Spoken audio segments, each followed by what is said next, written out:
This is a Film Stories original podcast.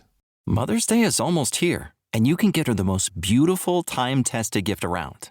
A watch she can wear every day from Movement. Whether mom's into classic dress watches, rare and refined ceramics, or tried and true bestsellers, Movement has something she'll love.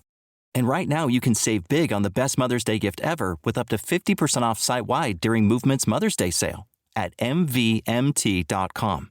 Again, that's up to 50% off at mvmt.com. We made it.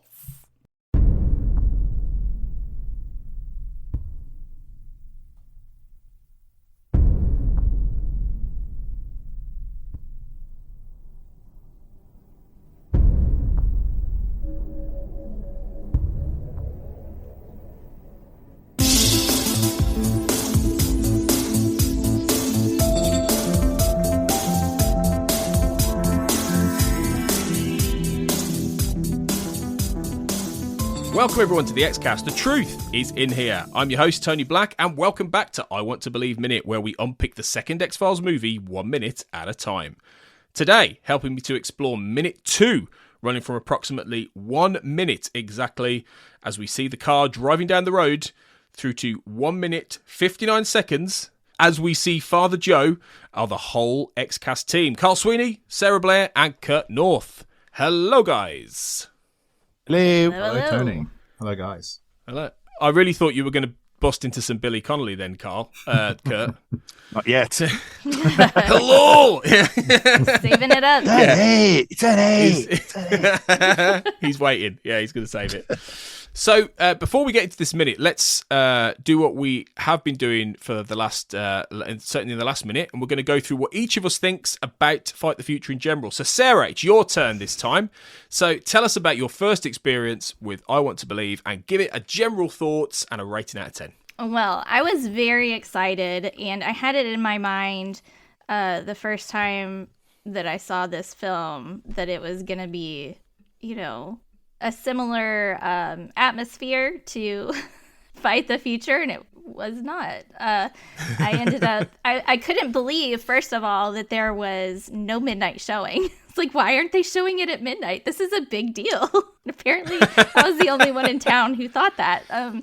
But yeah, so it's like, what? Where's the line? Where's the midnight showing? Where are my advance tickets? I want to see it the minute it comes out. But no, that didn't happen. How many X-Files fans were there around you at that point, like in the real world?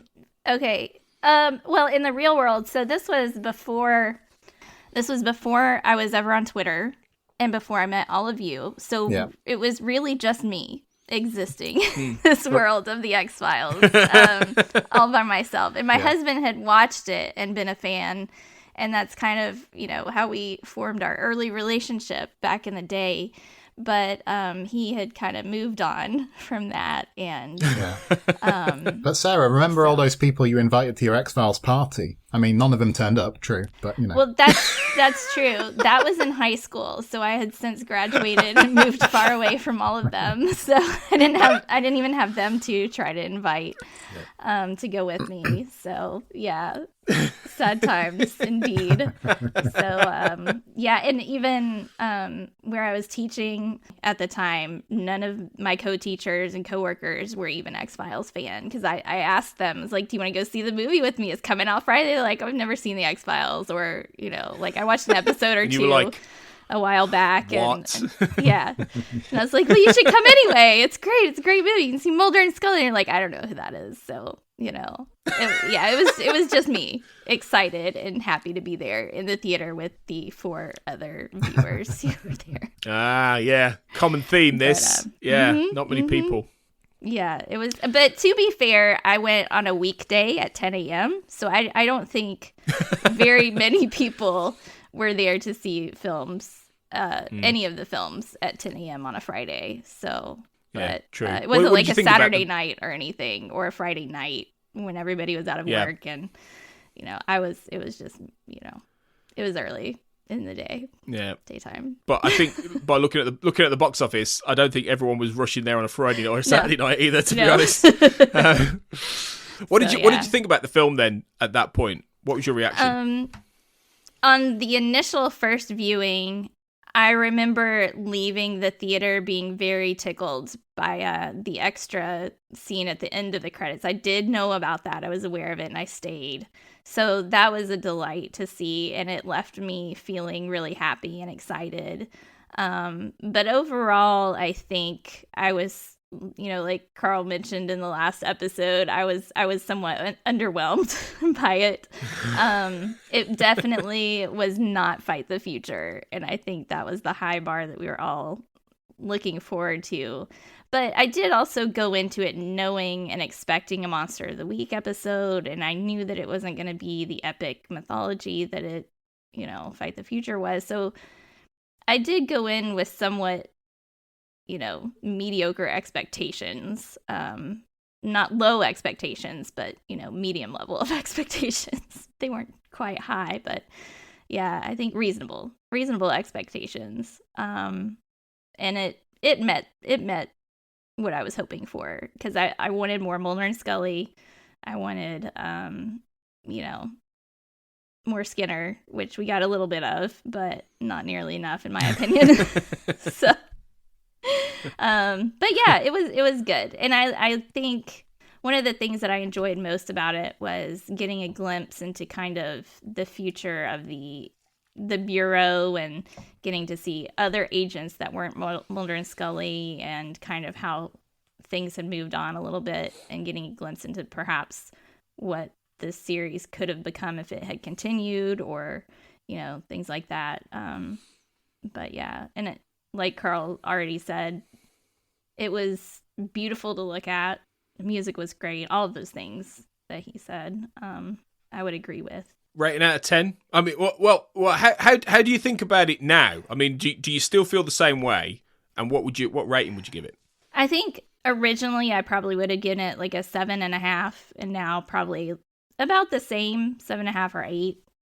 I don't know that my opinion has changed a whole lot, because I still like it.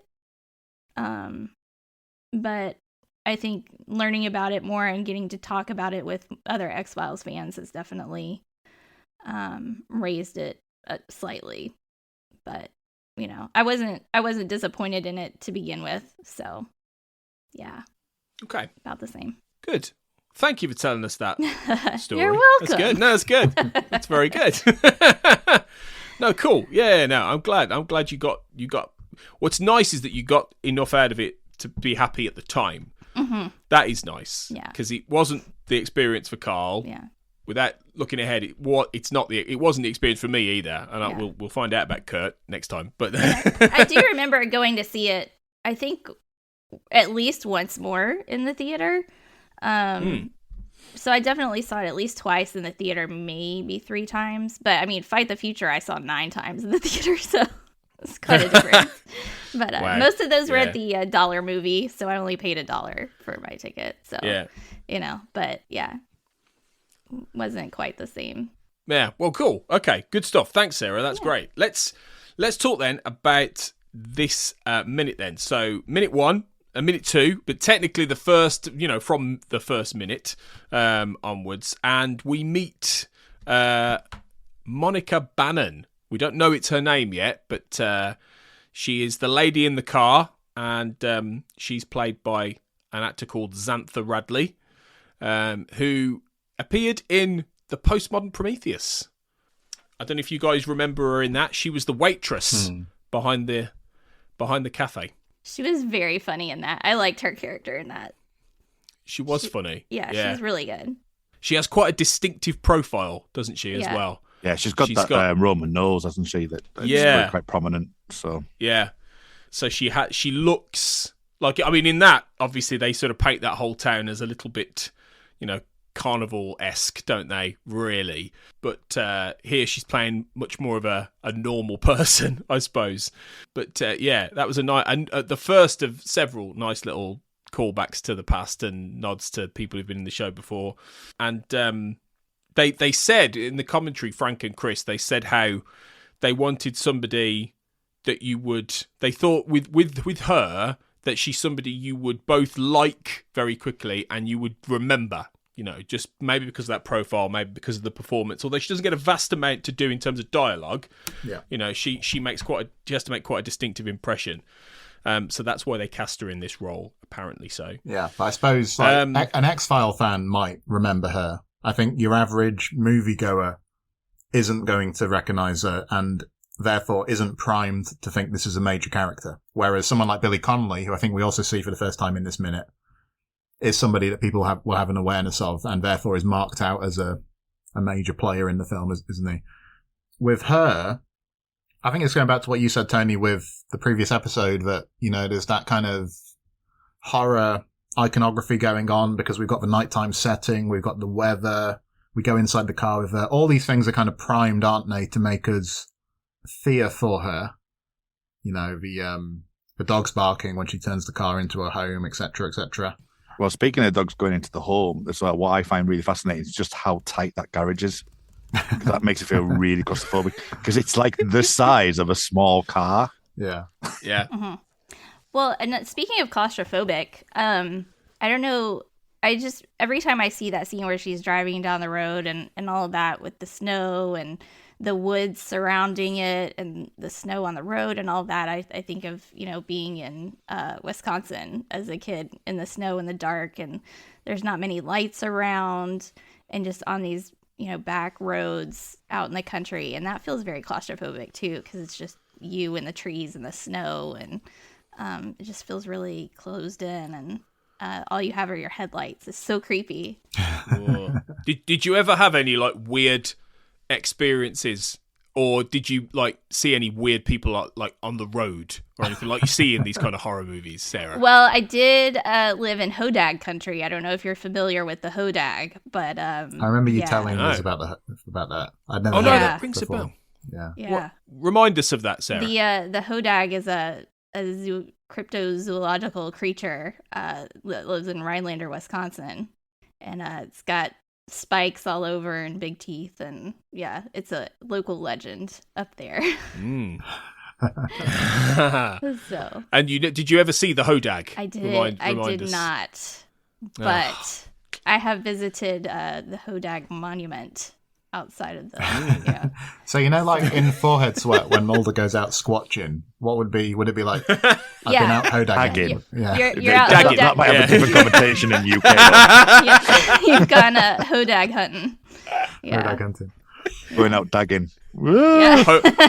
Hodagging. Yeah. Hodagging would be even worse. I have a question. Sorry, I have a question. You brought for the group. tone down already. Can I ask a question to the group, Tony? Which is what I'm wondering with this scene. I think one of the things that's really notable is that we're introduced to this character, and then very quickly it starts cross-cutting with the FBI investigation, doesn't it? Out in the snow in the daytime. Yeah. So clearly we can sort of intuit that the timeline's being played around with and all of that. But is it strange that they don't do anything to give us a bit more context about this woman? If this had been a teaser for an episode of the show, it just feels like you'd have had some kind of preliminary scene where she's at her job or she's at the swimming pool, or they'd start to sketch in some of the broad strokes of the character.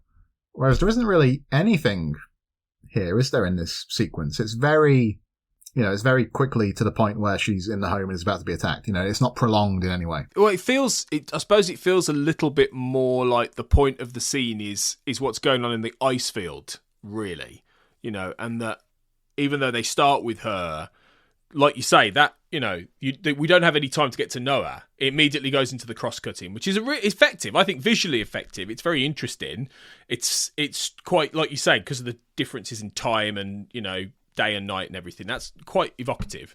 I like the interspersion with the dog barking and it goes to the dogs barking in the snow as well. No, there are a few little visual or sound rhymes, aren't there, in the sequence, actually? Well, that's a good example. But stuff like that. But I think, I suppose my point is that maybe the point of the scene is less about getting to know her as opposed to the effect of what they're going to find I think, in that field. I think that's fair, and I think it makes you wonder how much it's a conscious attempt to downplay some of the thriller elements, because that scenario could very easily have been done for maximum tension.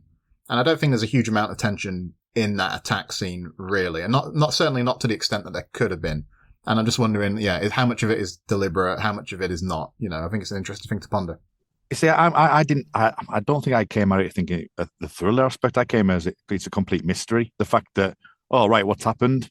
You know what I mean? For me, it came more of a mystery than actually thinking, oh, it's going to be an attack or whatever, at this point anyway. Yeah. And obviously the sweeping imagery that you get with the helicopter and then seeing Billy Connolly at the front of the line is, that's kind of like for me is the big centerpiece. It's like, all right, Billy Connolly seems to be, holding the front here. So why is he doing that? Yeah, because That's he's more the mystery element. Because he's clothed differently, isn't he? Like I say, he's a recognizable performer. He's ahead of them, so it does very much play him up as a significant player, doesn't it? Yeah. I thought that helicopter shot was really good, where you see it above all the agents, and you've got the mountains in the background. There's I felt there was a real sense of scale with that there. That's cinematic as opposed to just being an episode. I really, really like that. It's a really wide shot, isn't it? Really wide shot. So. Yeah. There are lots of angles, though, aren't there? And I think Spotnitz had said they'd shot hours and hours of beautiful footage, and it's a shame they couldn't use more. And it does feel a little over-directed to me at times, in the fact that we're constantly chopping and changing angles. The shot lengths are very short. I don't know, there's something about it that doesn't suit my tastes or something. I don't know. Not to be hypercritical, but this is the kind of thing you notice when you sit down to talk about a minute of a film. Yeah. Yeah. You go into it in detail, yeah. Because you get aerial footage, you get shots on the ground, you get different shots where it's wider. There are lots and lots of different angles. It's the same in her scene as well, actually. The camera angles change frequently there too. To me, and it seems a little choppy. To me, is that not to keep you off kilter? Yeah, that's what I was kind of thinking. To me, it adds to the suspense a little bit because it's a little bit chaotic and you're trying to figure out what's going on. And it might be to keep people off kilter. Yeah, it might be. It might be because there are times when it's hard for the viewer to visually get oriented, and that might be deliberate. Yeah. Yeah, maybe. Even though maybe it is still a bit over-directed, Carl. Maybe that is a fair criticism. I think apparently they had this idea for this scene long down on paper. They really wanted to do the ice stabbing into the stabbing into the ice, and they got like 70 men involved doing it. There was a lot of different men there as extras and stuff. So they had to plan it. They had to do it. They had to practice it. So that was a big operation in itself for a fairly limited amount of screen time. Really putting that together. But I suppose the idea is to create something really. It's throwing you in the middle of a situation you don't quite understand, like you say, being a bit off kilter. What is going on? Quite a distinctive visual. I'd never seen anything quite like that before. Of people stabbing into ice and walking in formation and things. Hold the line. We'll get to that. It's quite interesting on a visual level, I suppose. So maybe that is what trumps the logic, maybe behind some of it. So just on that, then, Tony, is basically the production notes, and we're doing the minutes, and we hear you in our ear going, 2 minutes and 3 seconds. You're going, hold the line. It's 2 minutes you're meant to be up to. Hold the line. Yeah, that's what I do behind the scenes. Yeah, it's true. Well, let's leave this minute there then and come back and talk about this continuing scene for minute 3 very soon. So thanks for joining us, guys. Thanks for continuing on this journey. You'll hear a little bit more of our thoughts on I Want to Believe very soon. But until then, next time, always remember, trust no one.